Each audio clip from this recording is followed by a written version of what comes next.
Halo sahabat Katolik Wikipedia, Jumpa lagi bersama kami dalam segmen informasi edukasi. Just to get you.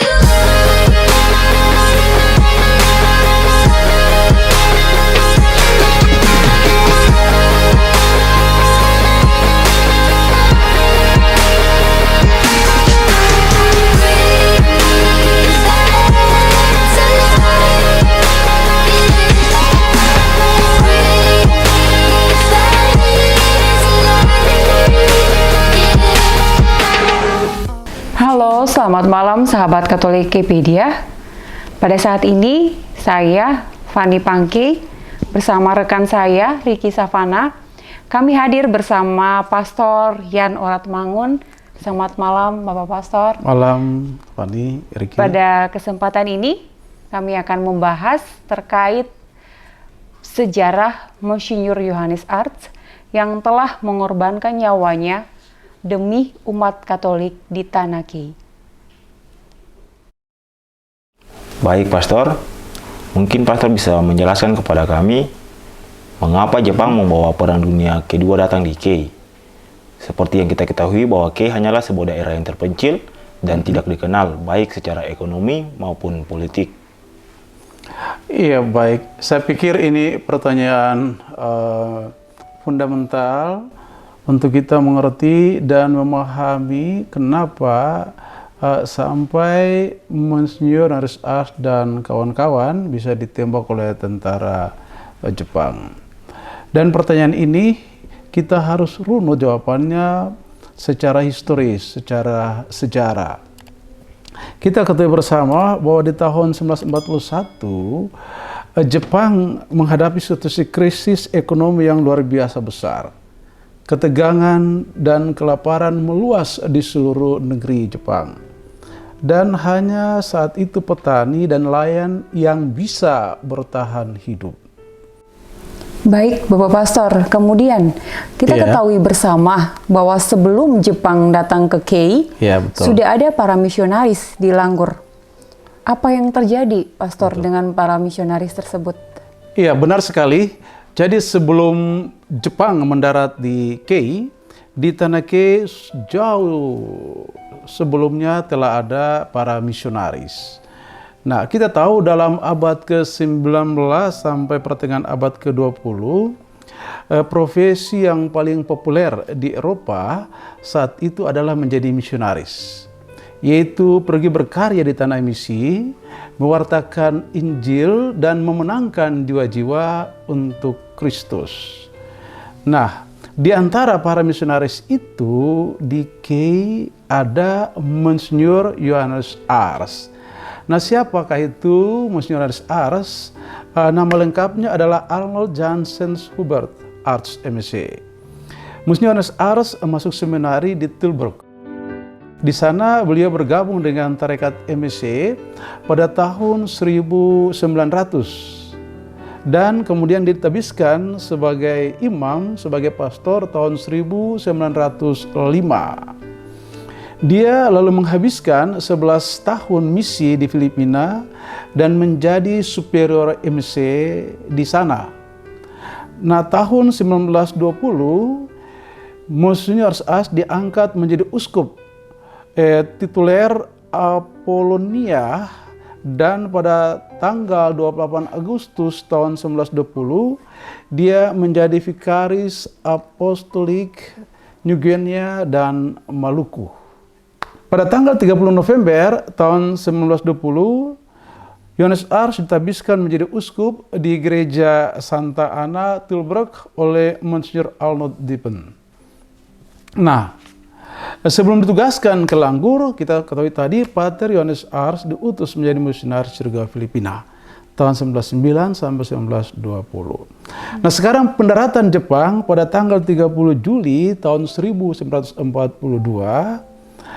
di Watdek, dan Jepang lalu mengarahkan tatapannya menuju ke Langgur. Mengapa? Karena di sana di Langgurlah terdapat misionaris yang berasal dari Belanda yang notabene adalah sekutu Amerika. Mereka itulah menjadi sasaran utama dari tentara Jepang. Nah, kita melihat ketika tentara Jepang berhadap-hadapan dengan uskup dan para misionaris, terjadi sebuah interogasi kepada Monsignor Yohanes Ars. Yohanes Ars mengatakan demikian, kami datang di sini melulu demi kepentingan agama dan untuk mengajar penduduk di sini untuk mengenal Tuhan, untuk mendidik anak-anak, kaum muda, menolong yatim piatu dan orang miskin.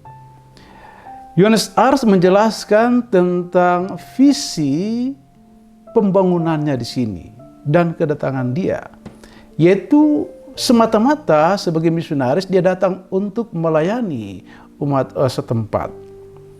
Kemudian kita juga mengenal dalam percakapan itu, dalam interogasi, Yohanes menegaskan komitmen ini. Dia katakan, kami mau hidup dan mati bersama-sama orang di sini, orang di Kei. Itu sudah janji kami dengan Tuhan Allah. Hingga kami tidak tinggalkan orang-orang di sini. Kami tidak tinggalkan tanah Kei. Nah, dia benar-benar mengatakan kepada tentara Jepang, menjelaskan secara terbuka kedatangan dia, pelayanan dia, dan komitmen dia terhadap pelayanan itu. Jadi Yohanes Ars menerangkan sebuah visi yang benar, ya, tentang kedatangan dia sebagai misionaris adalah untuk orang lain, untuk umat, untuk masyarakat Kei, bukan untuk dirinya sendiri. Supaya masyarakat Kei bisa tumbuh dan berkembang, bisa sejahtera, bisa bermartabat. Nah, dan kemudian kita ketahui bersama atas perintah kepala pasukan Jepang, para misionaris Belanda ini di bawah pimpinan Uskup Yohanes Ars menuju ke rumah misi pusat di pinggir Pantai Langgur. Nah, mereka di sana satu persatu diikat kepalanya dengan kain putih dan mereka lalu disuruh sejajar menghadap ke arah barat, berhadapan dengan mulut senjata yang siap untuk menembak mereka.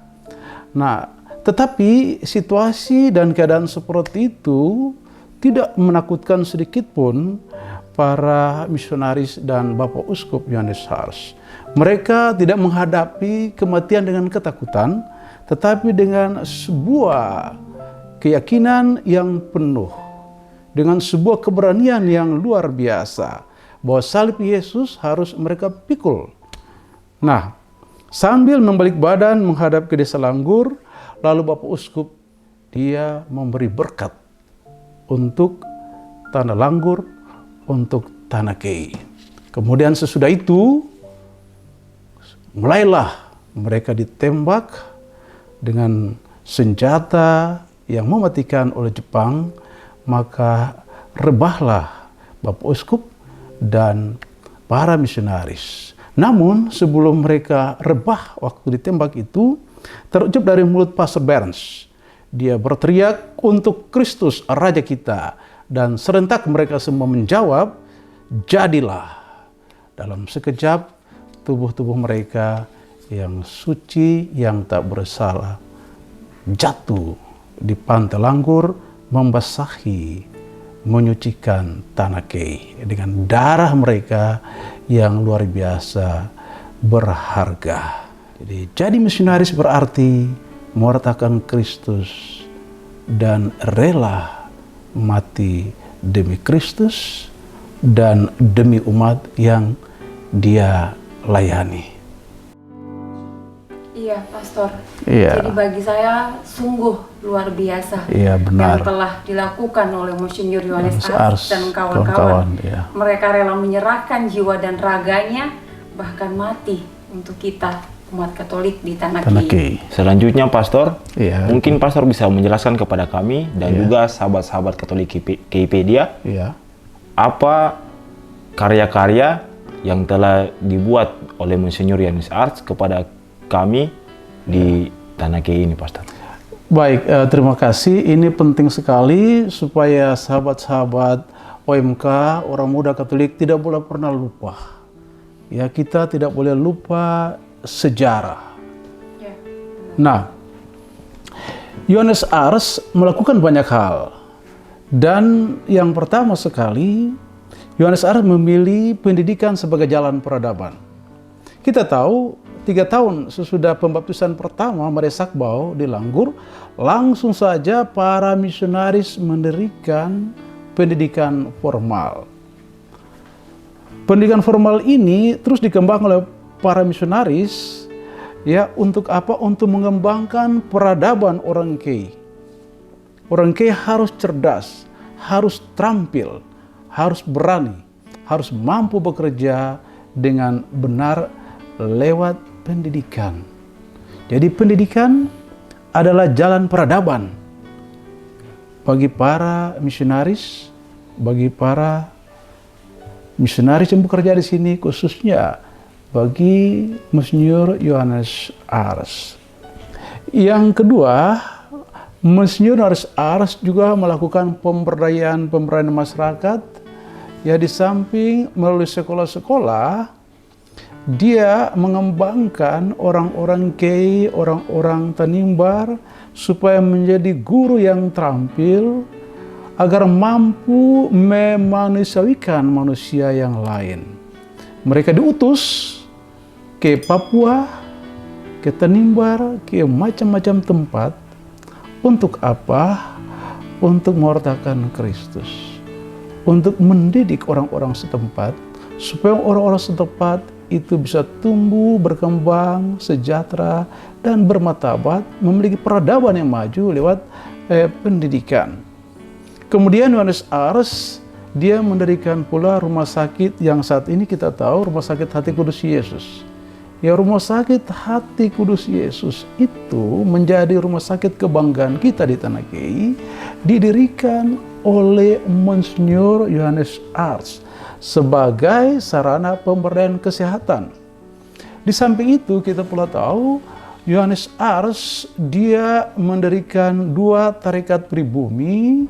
Untuk apa? Pemberdayaan penduduk pribumi di tanah misi. Apa yang beliau dirikan? Yang pertama, beliau membangun kongregasi para bruder Hati Kudus.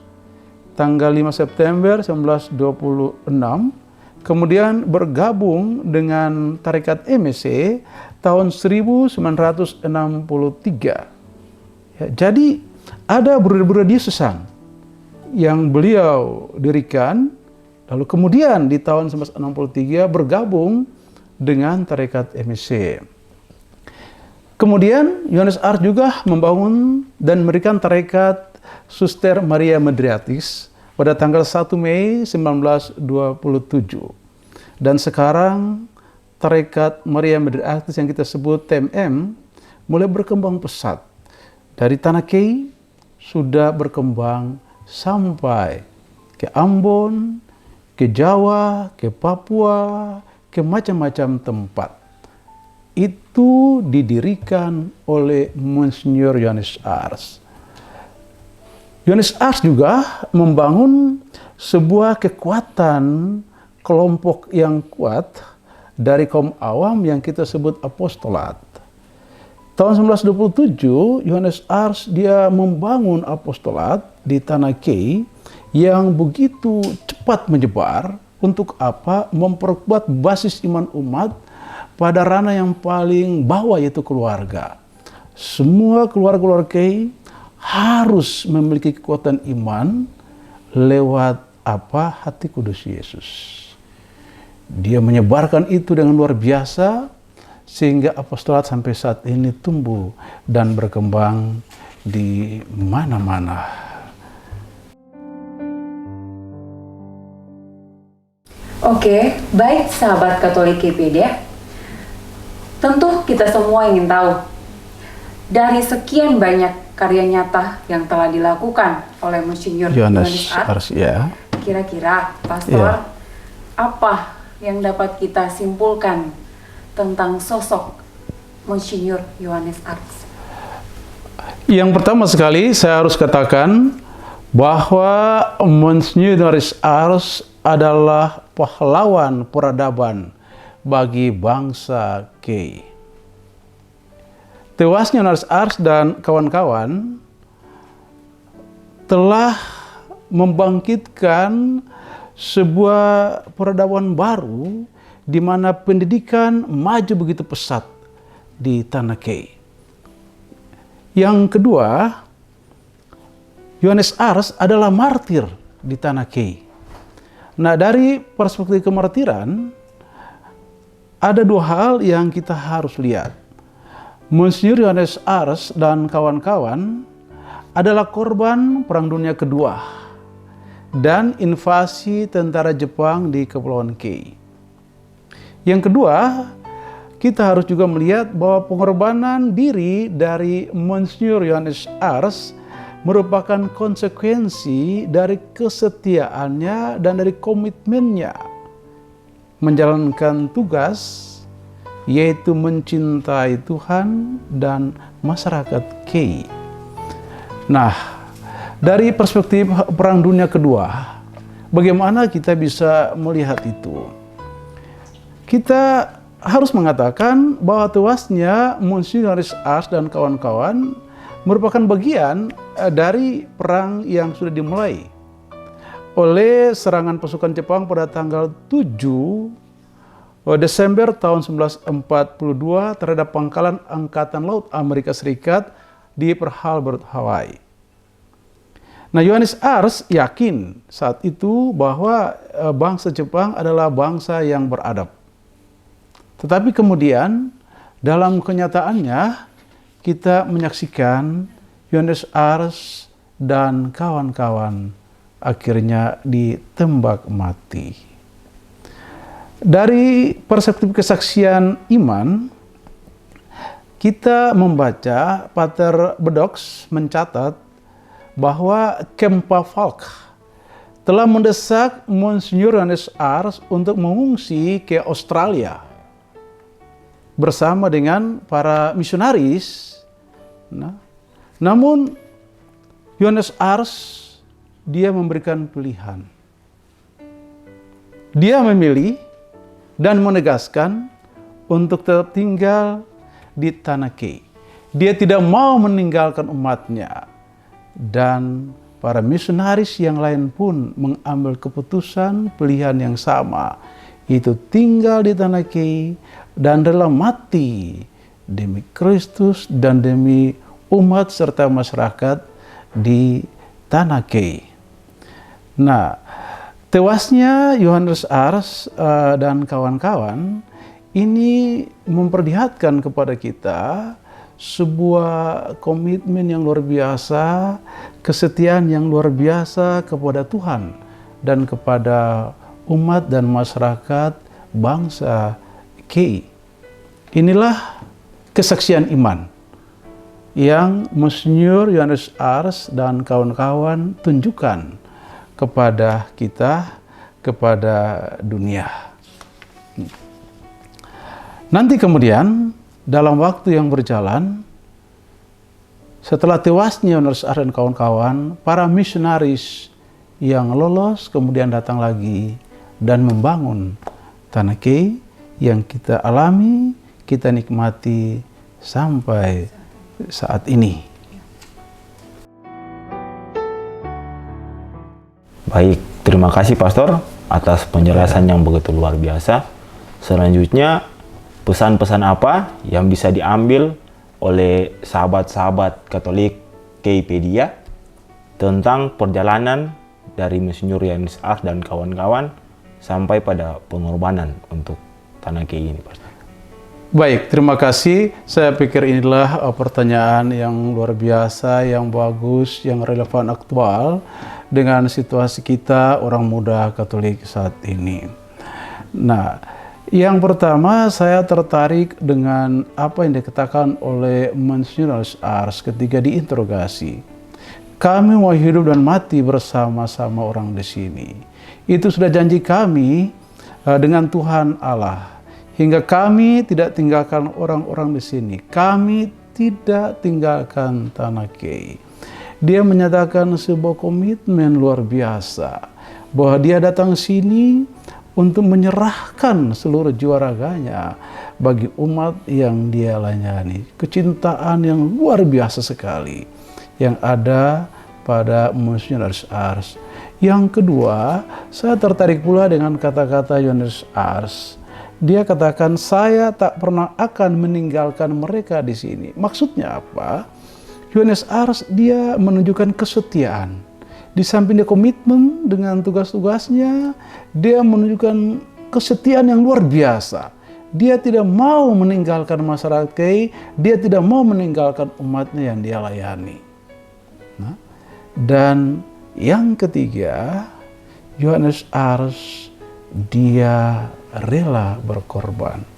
Karena dia begitu setia mencintai Tuhan dan umatnya, dia rela korbankan dirinya ditembak mati di pantai Langgur. Darah Monsignor Ars bagi saya adalah darah Kristus yang mengalir tanah Langgur, tanah perjanjian. Dia berjanji tadi dengan Allah tidak akan tinggalkan tanah Kei. Nah, jadi kita orang muda Katolik, kita harus komitmen. Ya, sebagai orang muda Katolik kita komitmen dengan ajaran-ajaran iman, komitmen dengan visi misi kita.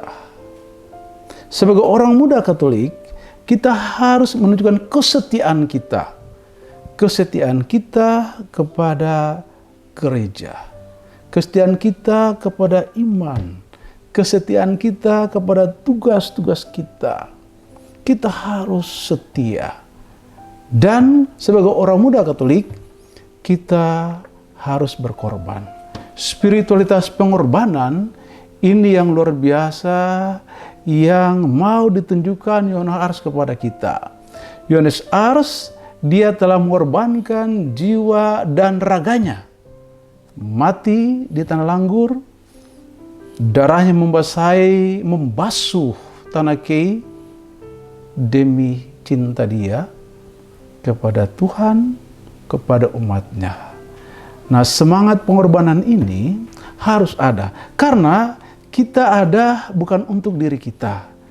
Gereja Katolik ada bukan untuk dirinya sendiri. Gereja ada untuk dunia. Orang muda Katolik ada bukan untuk diri orang muda Katolik sendiri. Orang muda Katolik ada untuk gereja, untuk masyarakat, untuk dunia. Kita diajak untuk 3 hal itu. Marilah kita komitmen dengan apa yang sudah kita putuskan. Marilah kita dengan setia melaksanakan apa yang kita lakukan itu. Bahkan kita lakukan itu dengan penuh semangat pengorbanan. Saya kira kalau kita melakukan itu, maka akan muncul kembali Yohanes Ars yang baru. Semangat Yohanes Ars ini telah banyak terjadi di sekitar kita. Baik di kalangan imam, kita menyaksikan banyak para imam yang tamatan dari Langgur mulai berkarya bukan hanya di Langgur, bukan hanya di Ambon, bukan hanya di Maluku, tapi sudah berkembang meluas sampai di seluruh dunia. Ya, kita juga menyaksikan para suster yang beliau bangun, Tarekat MM sudah menyebar di banyak tempat di Indonesia. Dan kita juga menyaksikan banyak sekali bermunculan tokoh-tokoh awam yang terdidik, yang luar biasa, yang sudah berjasa bagi masyarakat, bagi gereja. Kita harus terus berkembang. Kita mengikuti semangat pengorbanan yang dibangun oleh Yohanes Ars dan kawan-kawan. Dan kita pasti bisa. Untuk Kristus Raja kita, jadilah! Terima kasih sahabat Katolik Wikipedia telah ada bersama dengan kami dalam segmen informasi edukasi. Semoga bermanfaat bagi sahabat-sahabat Katolik Wikipedia di mana saja berada. Ikuti terus channel kami dan jangan lupa subscribe, like, komen, dan share sebanyak-banyaknya. Jangan lupa menekan tombol lonceng agar sahabat-sahabat Katolik Wikipedia dapat notifikasi tentang video-video terbaru dari kami. Salam!